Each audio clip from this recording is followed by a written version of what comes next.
Smaragda Sotiraki. I am director of the Veterinary Research Institute in the Hellenic Agricultural Research Organization in Greece, and I'm also the president of the European Veterinary Parasitology College. One nice, so to say, example is that we didn't have the tiger mosquito a few years in Greece, but now it's expanded.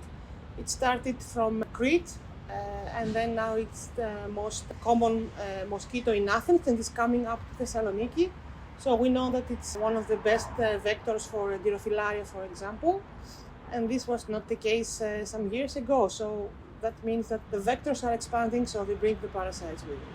Several things have changed. Also the form of the drugs that we have available, that we have better forms of administration, like when the oral isoxazoline starting to be in the market, then it's more easy for the owners to provide protection, whereas in the past it had to be with bath, especially in my country that it's the summertime and the weather is almost throughout the year, that's really important to have good drugs that they long last and they are easy to administer. One Health is very important, especially again in Greece, because we are really high prevalent in leishmaniasis, we are high prevalent in cystic echinococcosis. So we have in almost all the stray and hunting dogs. So there are several parasites. They are actually an example for the One Health and how we can protect also the people, but also for the animals' welfare, because they are serious chronic diseases that they can affect them. Thinking that we are hyper-endemic, for example, with the Dirophilaria, with leishmania, the animals would suffer and for long. So it's not a good scenario.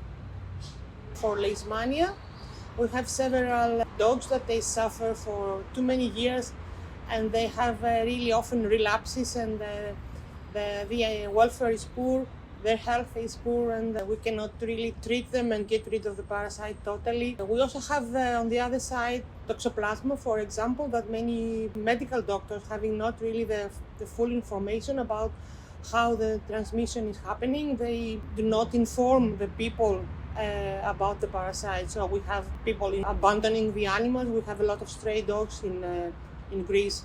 So that's another case. Or if the wife is pregnant, it's very common that they get rid of the dog because they're afraid of toxoplasmosis. We had a recent case of a lady that she was affected by Toxocara canis, having the larva migrating syndrome.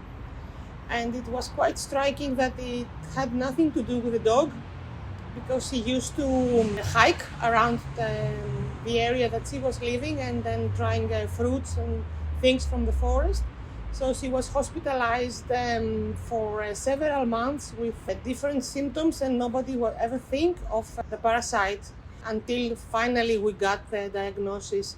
And the dogs, she had 2 dogs, but they were really under protection. It was really striking because the family was really worried in the beginning, but by proper information and regular testing of the dogs, then we managed to persuade them to keep the dogs, and they understand that it's not the fault of the own dog. So we need to make clear, at least in countries that there are several stray dogs and wildlife, that they need to take care of the dogs and they are not in danger by holding dogs in their houses.